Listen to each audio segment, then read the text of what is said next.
Oke bro, kita lanjut Sutra Dhammapada. Sutra berikutnya, carilah pantai seberang. Buddha berkata, jangan terlalu peduli dengan pantai ini, yang hanya sesaat. Besok dirimu harus pergi. 70 tahun pun bukanlah waktu yang lama, dibandingkan dengan keabadian, itu hanya sesaat. Hidupmu hanya berlangsung selama gelembung sabun. Dirimu pikir itu cukup lama, sekitar 70 tahun, karena dirimu membandingkan hidupmu dengan hidup lalat atau nyamuk, maka itu tampak cukup lama. Tetapi tanyakan pada nyamuk, dan mereka pikir mereka baik-baik saja, mereka melakukan semua yang dirimu lakukan, dan dalam rentang waktu yang singkat. Mereka lahir, mereka jatuh cinta, mereka menikah, mereka punya anak, dan lebih banyak dari yang bisa dirimu miliki, dan mereka bernyanyi dan menari. Mungkin mereka punya agama, pendeta, ustaz, biksu, dan politisi mereka sendiri. Dan kemudian mereka menjadi tua, dan kemudian mereka mati. Mungkin itu hanya berlangsung selama beberapa minggu, tetapi dalam beberapa minggu itu, mereka telah melakukan segalanya. Ada serangga yang hanya hidup selama beberapa jam, tetapi dalam beberapa jam itu, seluruh hidupmu terkondensasi, pacar, suami dan istri, dan semua pertengkaran.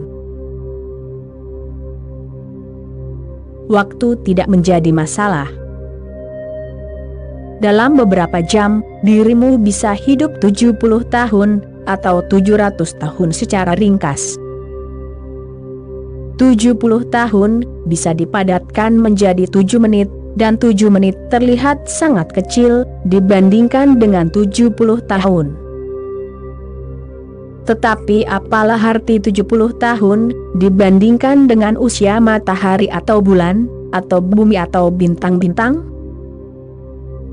Dan apalah arti 70 tahun, dibandingkan dengan keabadian? Pantai ini terdiri dari fenomena sesaat. Jangan buang seluruh energimu untuk hal-hal yang sesaat. Teruslah mengingat pantai yang lain. Yang dimaksud Buddha dengan pantai yang lain adalah yang berada di luar waktu dan di luar ruang. Pantai ini berada di luar dirimu, dan pantai yang lain berada di dalam dirimu. Pantai ini terdiri dari uang, seks, kekuasaan, gengsi, sedangkan pantai yang lain itu hanya terdiri dari kesadaran, keheningan, kedamaian, doa. Carilah pantai yang lain. Sutra berikutnya, gulma mencekik ladang. Gairah meracuni sifat manusia, dan kebencian, ilusi, dan keinginan. Tetapi dirimu penuh dengan rumput liar, karenanya dirimu tidak bisa menanam mawar. Sebelum dirimu bisa menanam mawar, dirimu harus menyingkirkan semua rumput liar. Dirimu harus menyiapkan tanah. Dirimu harus menyingkirkan rumput liar, batu, dan semua yang bisa menjadi penghalang bagi mawar. Rumput liar mencekik ladang. Tentang rumput liar, satu hal yang harus dipahami, dirimu tidak perlu menanamnya, mereka tumbuh dengan sendirinya. Bahkan jika dirimu mencabutnya, mereka akan tumbuh lagi.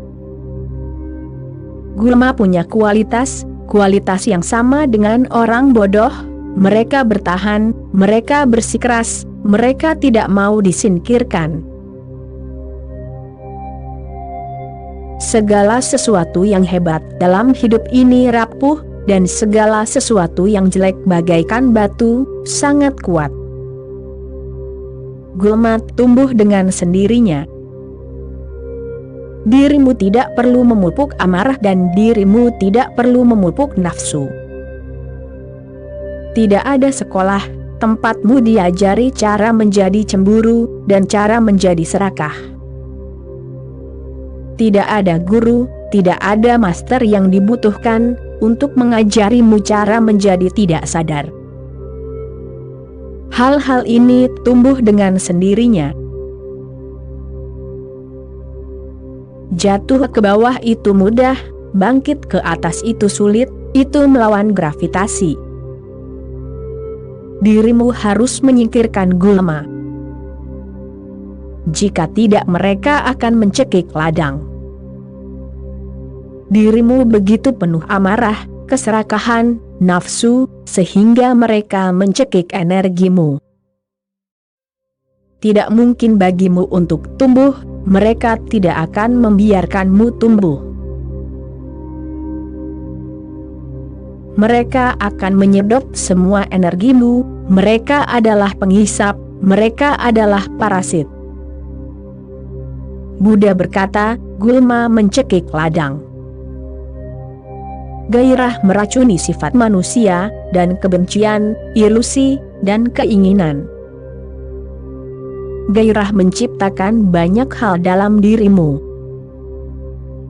Gairah menciptakan demam, membuatmu lebih tidak sadar daripada sebelumnya. Gairah menyeretmu lebih dalam ke dalam lumpur. Dan dengan gairah muncul kebencian, ilusi, dan hasrat, dan dirimu teralihkan dari hakikatmu. Hakikatmu teracuni, kepolosanmu teracuni. Dirimu kehilangan semua kesederhanaan, semua kerendahan hati. Waspadalah terhadap keracunan oleh gairah. Jadilah hangat, penuh kasih sayang, itu adalah fenomena yang sama sekali berbeda, tetapi jangan penuh nafsu. Kehangatan dimungkinkan dengan kesadaranmu. Seorang Buddha sangat hangat, seorang Yesus sangat hangat, sangat penuh kasih sayang. Gairah telah menghilang. Gairah telah berubah menjadi kasih sayang.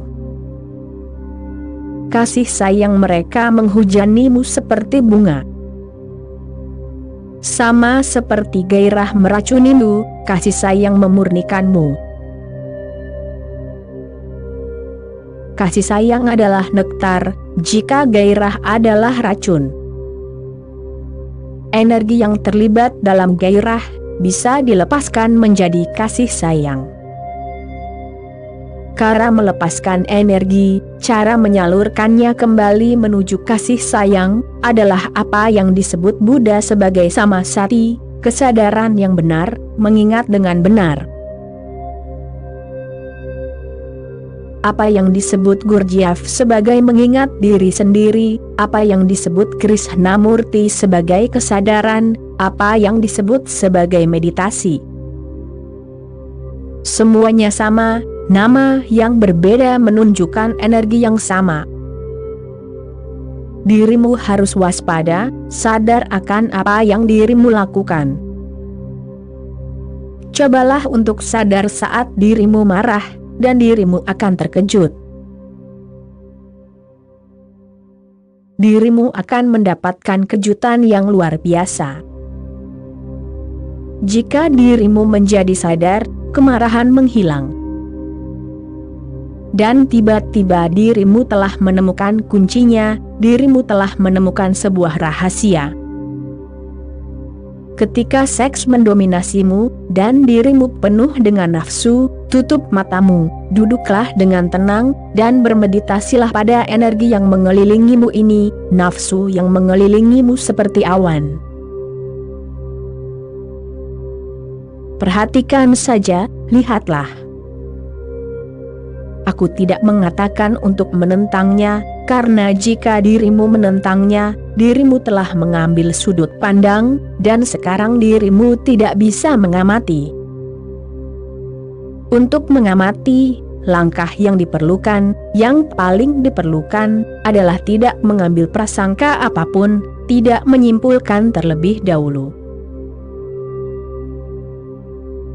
Tetaplah waspada dalam diam, tidak mendukung maupun menentang, dan dalam hitungan menit dirimu akan terkejut bahwa badai nafsu besar telah berakhir. Dan ketika badai berakhir, keheningan yang tertinggal begitu dalam, begitu hebat, begitu berkah yang mungkin belum pernah dirimu rasakan. Tidak ada pengalaman seksual yang bisa memberimu keindahan yang akan datang, jika dirimu mengawasi nafsumu, dan melalui kewaspadaan, nafsu itu lenyap. Kemudian keheningan datang kepadamu yang masih perawan, yang merupakan milik alam baka, yang merupakan milik pantai seberang. Sutra berikutnya, hormatilah orang yang tanpa nafsu. Buddha berkata, jika dirimu bisa menemukan orang yang tanpa nafsu, jika dirimu bisa menemukan seorang Kristus atau seorang Buddha, hormatilah orang itu. Karena alasan sederhana, bahwa ia telah melakukan hal yang hampir mustahil. Ia telah lolos dari ikatan manusia biasa. Ia bukan lagi seorang tahanan, bukan lagi seorang budak. Ia telah menegaskan individualitasnya, kecerdasannya. Ia bukan lagi seorang bodoh. Kebijaksanaan telah terjadi dalam dirinya. Ia penuh dengan cahaya, kegelapan telah lenyap. Hormatilah orang yang tanpa nafsu, kebencian, ilusi, dan keinginan. Saat gairah menghilang, kebencian menghilang, dan ilusi menghilang, hasrat menghilang karena seseorang merasa sangat puas, seseorang merasa sangat terpenuhi. Seseorang merasa telah pulang. Tidak ada tempat untuk pergi, tidak ada lagi yang diminta atau diinginkan. Pikirkan saja saat-saat ketika tidak ada hasrat, ketika tidak ada ketegangan.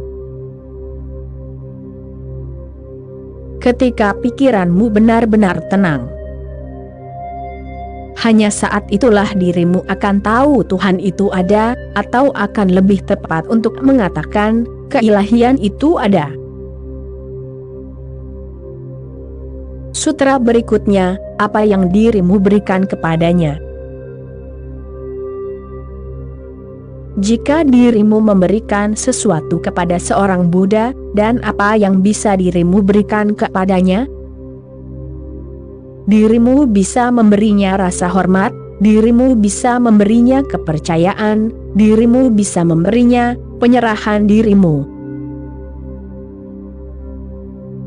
Sutra berikutnya, apa yang dirimu berikan kepadanya, akan diberikan kembali kepadamu. Dan lebih banyak lagi. Setiap kali seorang murid menyerahkan dirinya kepada seorang master yang telah terbangun, ia menjadi orang terkaya di dunia. Dalam penyerahan dirinya itu, ada kemenangan. Dalam pelepasan egonya, ia mencapai keberadaan.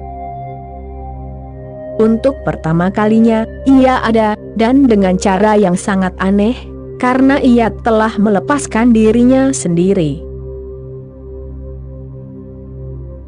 Namun, yang telah dilepaskannya adalah diri yang palsu, dan ketika yang palsu itu lenyap, yang asli muncul.